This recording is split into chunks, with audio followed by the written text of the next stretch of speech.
అమెరికాలో తెలుగు సంఘాలంటే ఒకప్పుడు ఎంతో గొప్ప ప్రతిష్ఠ ఉండేది. అయితే ఈ తెలుగు సంఘాలు తెలుగు సంస్కృతిని, తెలుగు సాహిత్యాన్ని, వీటన్నిటిని పరిపుష్టం చేయడానికి, తెలుగు వాళ్ళందరికీ కూడా ఒక అండగా ఉండడానికి ఉన్నతమైనటువంటి లక్ష్యాలతో ఈ సంఘాలు ప్రారంభమయ్యాయి. ఆదిలో వాస్తవానికి ఏంటంటే సాహిత్యాభిలాష, కొంత ఆధ్యాత్మిక జిజ్ఞాస ఉన్నటువంటి వాళ్ళందరూ కూడా ఈ తెలుగు సంఘాలని ఏర్పాటు చేశారు. నిజానికి అప్పట్లో వాళ్ళకి ఏదన్నా ప్రచురించాలంటే కూడా అక్కడ సరైనటువంటి సదుపాయాలు లేని సందర్భాల్లో ఇక్కడ నుంచి ఫాండ్స్ ఇవన్నీ కూడా తీసుకెళ్లేవాళ్ళు. కంప్యూటరైజేషన్ వచ్చిన తదనంతర కాలంలో సరే అక్కడ బాగానే వ్యవహారాలు, పండుగలు, పబ్బాలు, తెలుగు కార్యక్రమాలు, ఇలా మంచి మంచి కార్యక్రమాలు చేస్తూ నిజంగా మనం అందరం కూడా గర్వించదగినటువంటి రీతిలో ఇదే. అయితే తదనంతర కాలంలో వాటికి కులజాడ్యం అనేటువంటిది మొదలైంది. ముందు కొంత సాహిత్యవేత్తలు, ఆధ్యాత్మికవేత్తలు వీళ్లతో మొదలైనటువంటి ఇది తదనంతర కాలంలో ఐటీలో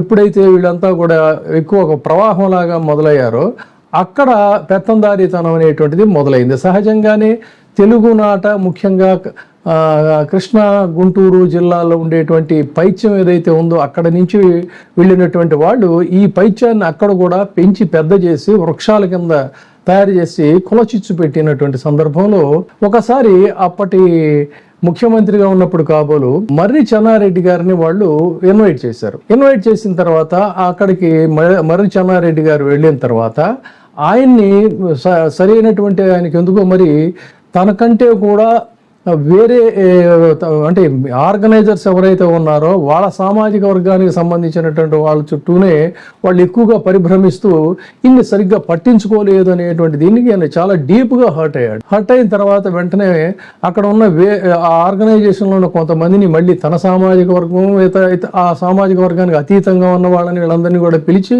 మొక్క చివాట్లు పెట్టి సిగ్గు సెలవు లేదురా, మీకు ఆత్మాభిమానం లేదా అని చెప్పని అన్న తర్వాత ఈ సంఘాలు చీలికలు పేలికలుగా తయారైనాయి. నిజానికి ఏంటంటే ఈ కులచిచ్చు పెట్టిన సంఘం ఆవిర్భావానికి ముందు ఉన్న సంఘాలు అయితే మాత్రం పూర్తిగా సాహిత్యానికి, సంస్కృతికి మాత్రమే పనిచేసాయి. అందులో నుంచి వచ్చినటువంటి కలుపు మొక్కలే ఇవన్నీ. తర్వాత ఇది మెల్లగా పెద్దగా ఒక సంఘం కింద ఏర్పాటయ్యి ఇక్కడ ఉన్నటువంటి రాజకీయ నాయకుల యొక్క అండదండలతో, ఇక్కడ ఉన్నటువంటి బడాబాబుల యొక్క ఆశీర్వాదాలతో, ఎందుకంటే మొక్కలు ఎక్కడి నుంచి కదా వెళ్ళినాయి, ఇలా ఇదైంది. ఆ విధంగా ఒక వృక్షం కింద తయారైనటువంటి సంస్థే తానా. అయితే తానాలో అందరూ అలాంటి వాళ్ళని నేనైతే అన్ను. నిజంగా కూడా చాలా మంచి పనులు చేసినటువంటి వాళ్ళు ఉన్నారు. మొదట్లో చాలా చిత్తశుద్ధితో పనిచేసిన వాళ్ళు ఉన్నారు. తెలుగు సంస్కృతి కోసం పాటుపడినటువంటి వాళ్ళు ఉన్నారు. తర్వాత ఇదేంటంటే ఈ దాన్ని అడ్డం పెట్టుకొని ఒక అడ్డాగా మార్చుకొని ఆంధ్రప్రదేశ్లో ఇక్కడికి వచ్చి ఇక్కడ నుంచి పదవులు పొంది చివరికి క్యాబినెట్ ర్యాంక్ హోదాలను కూడా సాధించినటువంటి వాళ్ళు.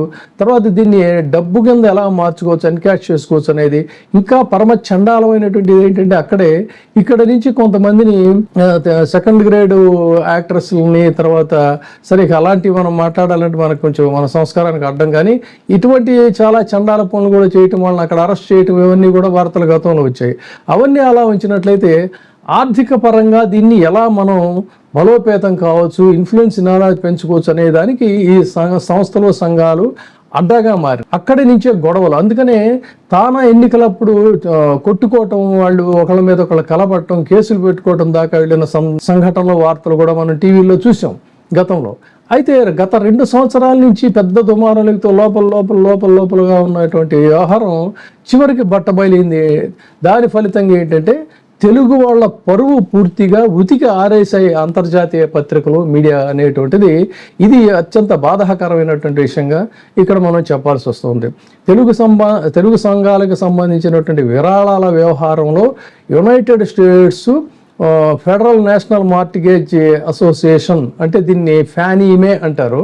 ఈ ఫ్యానీమే నుంచి దాదాపు ఈ కుంభకోణాల వ్యవహారాలు వెలుగులోకి చూసిన తర్వాత దాదాపు 700 మంది ఉద్యోగుల్ని అందులోంచి తొలగించారు. నిజానికి దశాబ్దాల కాలంగా అక్కడ హాయిగా ఉంటున్నటువంటి వాళ్ళు కక్కుర్తిపడి ఈ కక్కుర్తికి లోనై ఉద్యోగాలు కోల్పోయినటువంటి వాళ్ళు, వాళ్ళ కుటుంబాలు వీధిన పడినటువంటి పరిస్థితి కూడా ఉంది. వీళ్ళల్లో ఒకళ్ళు కాదు, ఇద్దరు కాదు, 10 కాదు, దాదాపు 200 మంది తెలుగు వాళ్ళు కూడా ఈ స్కాములు ఇరుక్కున్నటువంటి పరిస్థితి. అంటే నైతికంగా వీళ్ళు ఉల్లంఘనలకు పాల్పడ్డారని చెప్పని వాళ్ళ ఉద్యోగాలు ఓడబీకినటువంటి పరిస్థితి. ప్రధానంగా చూసుకుంటే ఈ బాధిత ఉద్యోగులు వర్జీనియా, డాలాస్ ప్రాంతాలకు చెందిన వాళ్ళు. వర్జీనియా, డాలాస్ ప్రాంతాల కంటే ఏ జిల్లాల నుంచి వెళ్ళినటువంటి వాళ్ళు అనేది నేను ప్రత్యేకంగా చెప్పనవసరం లేదు. సో వీళ్ళు ఈ తెలుగు సంఘాలతో ఆ కంపెనీ వీళ్ళంతా కూడా కొమ్మక్కయి మోసం చేశారని చెప్పని యునైటెడ్ స్టేట్స్లో వెలుగులోకి వచ్చినటువంటి ఇది. అంటే ఆ మ్యాచింగ్ గ్రాంట్ అంటారు దీన్ని. ఈ మ్యాచింగ్ గ్రాంట్లో ఇవన్నీ కూడా ఎక్కడా కూడా టారీ అవ్వటం లేదు ఏంటి అని చెప్పని మొత్తం తవ్వితే మొత్తం వ్యవహారం అంతా కూడా బయటకు వచ్చింది. ప్రధానమైనటువంటి ఆరోపణ ఏంటన్నట్లయితే ఈ మామూలుగా కొన్ని సంస్థలు కొన్ని విరాళాలు ఇస్తాయి. ఇచ్చినప్పుడు దానికి మ్యాచింగ్ గ్రాంట్ కింద ఆ సంస్థలు కలిపిస్తాయి. దీన్ని వీళ్ళు ఎన్కాష్ చేసుకోవడం మొదలుపెట్టారు. ఈ మోసపూరిత విరాళాలకు సంబంధించి Telugu Association of North America TANA అంటే అంతకుముందు చాలా మందికి తెలియదేమో కానీ ఇటీవల ఎన్నికలు జరగడానికి కూటమి ఎన్నికల్లో చంద్రబాబు నాయుడు గారిని గెలిపించడానికి అమెరికా నుంచి మొత్తం హుటాహుటిన దిగిపోయి హోటళ్లలో దిగి ఒక మీటింగ్ పెట్టుకొని మీటింగ్లో కూడా మనకి now or never, do or die, మనకి పెద్ద డబ్బు కాదు, అవసరమైతే ఎవరినైనా ఎంతైనా కొనిపడేద్దాం ఓట్లేసి, మనకేం డబ్బు గురించి మనకు లెక్కలేదు అని చెప్పి మాట్లాడినటువంటి విషయాలు కూడా మనకి ఎలక్షన్ టైంలో వెలుగులోకి వచ్చాయి. అంటే కష్టపడి సంపాదించిన సొమ్ము అయితే ఎవడో ఆ రకంగా మాట్లాడరు. వీళ్ళంతా ఏంటంటే మీడియోకర్స్, అప్స్టార్ట్స్ వాళ్ళు ఈ రకంగా డబ్బు సంపాదించారు కాబట్టి ఓట్లు కొనేద్దాం, ఎవరినైనా సరే ఎట్లయినా పడేసి కొనేద్దామని మాట్లాడినటువంటి వాళ్ళే ఇందులో ఉన్నటువంటి ప్రబుద్ధులు అనేటువంటిది ఇవాళ వెలుగులోకి చూసినటువంటి వార్త. ఈ తెలుగు సంస్థకి సంబంధించి ఫెడరల్ బ్యూరో ఆఫ్ ఇన్వెస్టిగేషన్ ఇది ఎఫ్బిఐలోకి వెళుతుందని చెప్పిన అప్పటి నుంచే వాళ్ళు రాజీ చేయాలని డబ్బు కట్టేయమని కూడా చేసినప్పటికీ కూడా సదరు ప్రబుద్ధులు ఎవరైతే ఉన్నారో వాళ్ళు మొండికేయడంతోనే వ్యవహారం అంతా బయటకు వచ్చింది. ఇందులో తానా ప్రాంతీయ ఉపాధ్యక్ష పదవి వెలగబెట్టేనటువంటి ప్రబుద్ధుడు ఉన్నాడనేటువంటిది కూడా తెలిసింది.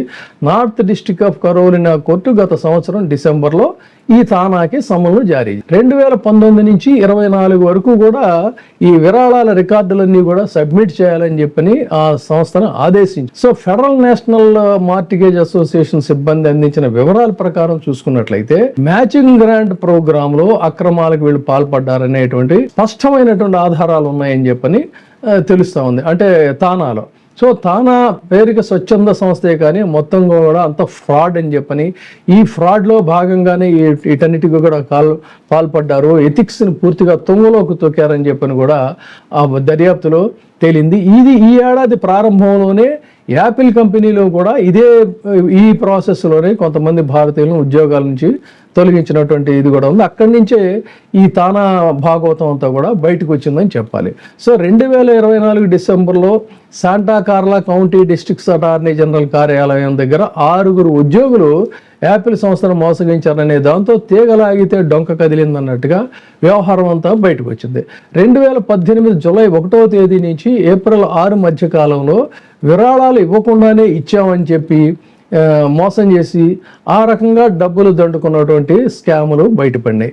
సో ఈ విధంగా యాపిల్ ఎంప్లాయీ గిఫ్ట్ మ్యాచింగ్ కార్యక్రమం నుంచి $1.52 లక్షల పొందటమే కాకుండా ట్యాక్స్ ఎగ్జంప్షన్లో కూడా వీళ్ళు దుర్వినియోగానికి పాల్పడ్డారనేటువంటిది తెలిసింది. సో ఆ మొత్తాన్ని కూడా ఈ సంస్థ నుంచి వీళ్ళు కొట్టేశారు, మోసానికి పాల్పడ్డారు. కాబట్టి ఈ విషయంలో మీరు డీటెయిల్స్ ఇవ్వాలి అని చెప్పని ఈ తానాకి North district of Carolina court సమన్లు జారీ చేసి సో 2019 నుంచి 2024 వరకు కూడా ఈ విరాళాలు సమర్పించాలి. ఇందులో ఇంకా ఎన్ని స్కాములు ఇంకా బయటపడతాయో తెలియదు కానీ మొత్తంగా అయితే ఏంటంటే ఇటువంటి ఈ కాణిముత్యాలు వీళ్ళు ఎన్నికల టైంలో వచ్చి కూటమిని బలపరిచి చంద్రబాబు నాయుడు గారిని మనం ఏమైనా సరే గెలిపించాలి, మనకి ఇది లైఫ్ అండ్ డెత్ ఇష్యూ అని చెప్పని ఇక్కడ తెస్టేసి వీళ్ళు చేశారు.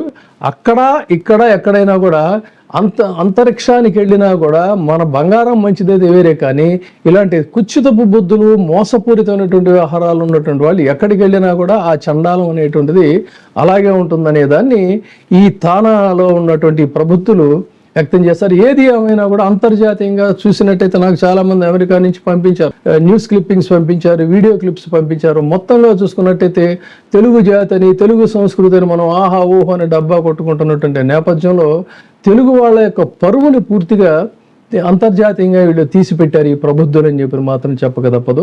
ఇది ఈ సంస్థల యొక్క భాగవతం. వీళ్ళని నెత్తి మీద పెట్టుకుని ఆహా ఓహో అని చెప్పి వివరేగుతుంటారు. పైగా వాళ్ళకి ఇక్కడ క్యాబినెట్ ర్యాంకులు కూడా ఇచ్చాడు ఆయన చంద్రబాబు నాయుడు గారు గతంలో. మరి మళ్ళీ కూడా ఇస్తారేమో, దానికి కూడా వీళ్ళు ఏదన్నా అప్లై చేసుకుంటే బాగుంటుందని చెప్పని అనుకుంటున్నాను.